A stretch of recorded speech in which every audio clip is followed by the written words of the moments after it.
Study visa ਦੀ ਜਦੋਂ ਅਸੀਂ ਗੱਲ ਕਰਦੇ ਹਾਂ ਅੱਜ ਦੇ ਟਾਈਮ ਵਿੱਚ ਸਟੂਡੈਂਟ ਜੋ ਹੈ ਬਹੁਤ ਜ਼ਿਆਦਾ ਅਵੇਅਰ ਵੀ ਹੋ ਚੁੱਕੇ ਹੈ। ਇੰਟਰਨੈਟ ਤੇ ਬਹੁਤ ਰਿਸਰਚ ਵਰਕ ਆਪਣਾ ਪਹਿਲਾਂ ਹੀ ਕਰ ਲੈਂਦਾ ਹੈ ਕਿ ਹੁਣ ਮੈਨੂੰ ਕਿੱਥੇ ਜਾਣਾ ਚਾਹੀਦਾ ਹੈ, ਕਿਹੜੀ ਕੰਟਰੀ ਦੇ ਰੂਲ ਸਟ੍ਰਿਕਟ ਹੋ ਗਏ ਨੇ ਤੇ ਮੇਰੇ ਲਈ ਚੰਗੀਆਂ ਆਪਸ਼ਨਸ ਪੜ੍ਹਾਈ ਦੇ ਲਈ। ਔਰ ਅਗਰ ਆਪਾਂ ਨਾਲ ਸਕਾਲਰਸ਼ਿਪਸ ਦੀ ਗੱਲ ਕਰ ਲਈਏ, ਚੰਗੇ ਕੋਰਸਿਸ ਦੀ ਗੱਲ ਕਰ ਲਈਏ, ਫਿਊਚਰ ਸੈਟਲਮੈਂਟ ਦੀ ਗੱਲ ਕਰ ਲਈਏ, ਉਸਦੇ ਉੱਪਰ ਰਿਸਰਚ ਵਰਕ ਕਰਦਾ ਹੀ ਹੈ। ਲੇਕਿਨ ਇੱਕ ਚੰਗੇ ਕੰਸਲਟੈਂਟ ਥਰੂ ਸਲਾਹ ਲਈ ਵੀ ਬਹੁਤ ਫਾਇਦੇਮੰਦ ਰਹਿੰਦੀ ਹੈ ਕਿਉਂਕਿ ਉਹਨਾਂ ਨੇ ਆਪਣੇ ਸਾਲਾਂ ਦੇ ਐਕਸਪੀਰੀਅੰਸ ਦੇ ਨਾਲ ਤੁਹਾਨੂੰ ਗਾਈਡ ਕਰਨਾ ਹੁੰਦਾ ਹੈ। ਤੇ ਅੱਜ ਅਸੀਂ ਤੁਹਾਨੂੰ ਜੋ ਹੈ ਜਰਮਨੀ ਸਟੱਡੀ ਵੀਜ਼ਾ ਦੇ ਉੱਪਰ ਵੀ ਇੱਕ ਮਾਹਿਰ ਸਲਾਹ ਤੁਹਾਡੇ ਨਾਲ ਸਾਂਝੀ ਕਰਾਉਣ ਜਾ ਰਹੇ ਹਾਂ। ਤੁਸੀਂ ਉਸ ਨੂੰ ਜ਼ਰੂਰ ਸਮਝੋ ਕਿ ਅੱਜ ਦੇ ਟਾਈਮ ਵਿੱਚ ਜਰਮਨੀ ਸਟੱਡੀ ਵੀਜ਼ਾ ਕਿਉਂ ਬਹੁਤ ਜ਼ਿਆਦਾ ਫਾਇਦੇਮੰਦ ਰਹਿਣ ਵਾਲਾ ਸਟੂਡੈਂਟਸ ਲਈ।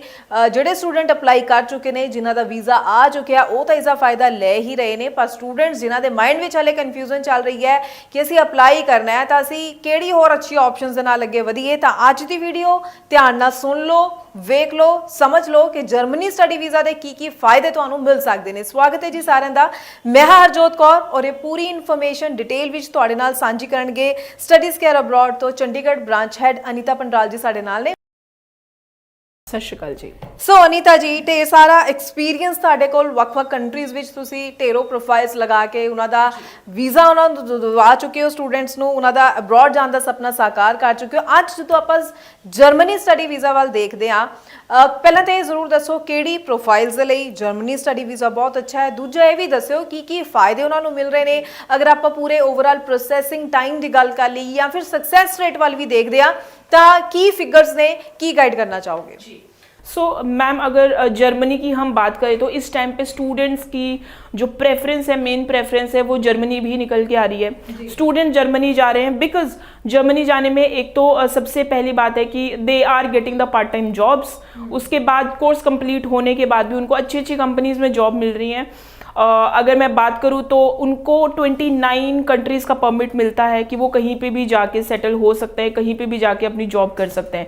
तो ये कुछ फ़ायदे हैं। ऑलरेडी जो स्टूडेंट्स गए हैं उन्होंने बहुत अच्छा फीडबैक शेयर किया है, तो उनके जो रेफरेंसेस हैं वो भी जर्मनी में आ रहे हैं। और कुछ वो स्टूडेंट्स भी जा रहे हैं जिनकी प्रेफरेंस पहले कनाडा थी, यूके थी, यूएस थी, कोई और कंट्री थी, बट बदलते हुए रूल्स एंड रेगुलेशन के हिसाब से उनकी प्रोफाइल नहीं मैच हो रही है, तो वो जर्मनी को उन्होंने अपनी एक फ़र्स्ट प्रेफरेंस मान लिया है। लेकिन अगर मैं जर्मनी की भी बात करूं तो इस टाइम पे जर्मनी में भी आए दिन कुछ ना कुछ चेंजेस हो रहे हैं। तो मैं सबसे पहले तो मैं उन चेंजेस के बारे में आप सबको बता देना चाहती हूं, उसके बाद हम बेनिफिट्स की भी बात करेंगे।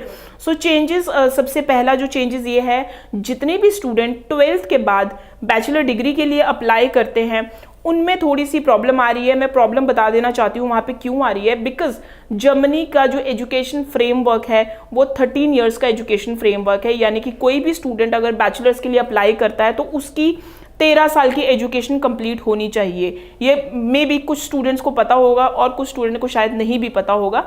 तो अब होता क्या था कि जब भी स्टूडेंट पब्लिक यूनिवर्सिटी में जाता है तो पब्लिक यूनिवर्सिटी में पहली रिक्वायरमेंट ये रहती है कि आपकी जो क्वालिफिकेशन है वो 13 साल की होनी चाहिए। बट इंडिया में 12th को हम 12 साल की ही एजुकेशन कंप्लीट होती है, उसके बाद हम स्ट्रेट फॉरवर्ड बैचलर में एडमिशन ले लेते हैं।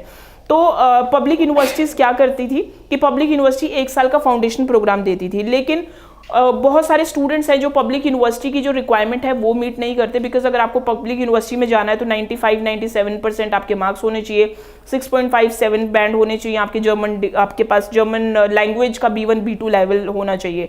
तो बहुत सारे स्टूडेंट्स के पास ये नहीं था, तो स्टूडेंट्स पब्लिक यूनिवर्सिटी को छोड़ के दूसरी यूनिवर्सिटीज़ में अप्लाई करते थे।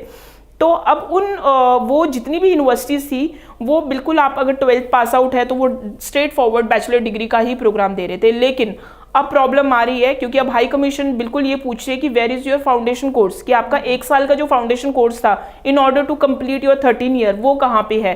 तो जब भी आप जर्मनी में अप्लाई करें तो आप ज़रूर बैचलर्स में अप्लाई करते हुए आप फाउंडेशन प्रोग्राम को भी ऑप्ट करें, सो दैट आपके जो वीज़ा चांसेस है वो बहुत अच्छे हैं। तो पहला तो ये चीज़ का ध्यान रखें। दूसरा, पीटी वाले स्टूडेंट्स को थोड़ी सी प्रॉब्लम आ रही है जर्मनी में। अप्रैल ऑनवर्ड्स, अभी जहाँ तक हमें पता चला है कि अप्रैल ऑनवर्ड्स शायद पीटी जो जर्मन हाई कमीशन है वो लेना बंद कर देगी। तो जितने भी स्टूडेंट्स हैं, खासकर जो बैचलर डिग्री के लिए अप्लाई करना चाहते हैं, कोशिश करें कि आइल्स के साथ ही अप्लाई करें। अगर आपके पास पीटी है तो आपके जो स्कोर है एटलीस्ट 58 एंड अबव होने चाहिए, तो आपके वीज़ा चांसेस कंपैरेटिवली बहुत अच्छे रहेंगे। अगर आपने आईएलटीएस कर रखा है तो बहुत बढ़िया, आपके वीज़ा चांसेस कंपैरेटिवली बहुत अच्छे रहेंगे। इस टाइम पे जर्मनी उन सारे स्टूडेंट्स के लिए बहुत अच्छी ऑप्शन है जो कि मास्टर्स के लिए अप्लाई करना चाहते हैं। मास्टर्स में अगर किसी स्टूडेंट के 5.5 या 6 ओवरऑल बैंड भी हैं तो उनके लिए बहुत अच्छी ऑप्शंस हैं। वीज़ाज बहुत अच्छे तरीके से आ रहे हैं, गैप की एज सच कोई प्रॉब्लम नहीं है। फंडिंग आपको नहीं दिखानी है, सोर्स ऑफ फंडिंग आपको नहीं दिखानी है। आपको 1 साल की ट्यूशन फीस दिखानी है, जो कि 1 साल की ट्यूशन फीस पे करनी है, जो कि आपके 7 से 8 लाख के करीब होगी। ब्लॉक्ड अकाउंट है वो सेम आपका जीआईसी की तरह है कि आपने 10 से 11 लाख आपने ब्लॉक्ड अकाउंट में जमा करवाए और उसके बाद आप वही पैसा वापस से यूज भी कर सकते हो। तो ये कुछ फायदे हैं जर्मनी में आपकी एप्लीकेशन को अप्लाई करने के लिए। लेकिन जो मैंने चीज़ें बोली है आप बिल्कुल उनका ध्यान रखें। जो स्टूडेंट है बैचलर्स डिग्री के लिए अप्लाई कर रहे हैं तो मेक श्योर आप फाउंडेशन प्लस बैचलर्स के साथ जाएं अगर आपकी 12 ईयर की एजुकेशन है। अगर आपके पास पीटी 58 एंड अबव है तब आप अप्लाई करें, लेकिन अगर आपका उससे कम है तो मैं आपको रेकमेंड करूंगी कि गो विद द आइल्स। जो मास्टर्स के लिए स्टूडेंट जा रहे हैं उनके लिए एज सच अभी काफ़ी टाइम तक कोई प्रॉब्लम नहीं दिख रही है, वो जो प्रोसेस है वैसे के वैसे करें so that you can like आपका जो वीज़ा हो। और सबसे इंपॉर्टेंट चीज़ जो जर्मनी में है वो इंटरव्यू स्लॉट्स को लेके है। इंटरव्यू स्लॉट्स अभी कंपैरेटिवली थोड़े से डिले हैं। तो जर्मनी में एक बहुत अच्छी चीज़ होती है, जो उनके जो इनटेक्स है वो रोलिंग इनटेक है। रोलिंग इनटेक का मतलब ये होता है हर दूसरे तीसरे महीने के बाद इनटेक है। तो यानी कि अगर आज कोई स्टूडेंट नवंबर में बैठ के अप्लाई कर रहा है एप्लीकेशन, तो वो मार्च इनटेक के लिए अप्लाई करे सो दैट आपका इंटरव्यू स्लॉट मिले। उसके बाद जून जुलाई इनटेक है, फिर सितंबर अगस्त इनटेक है, तो उसके अकॉर्डिंगली आप अप्लाई कर सकते हैं क्योंकि इनटेक की तो कोई प्रॉब्लम है ही नहीं। आप इन चीज़ों का ध्यान रखें।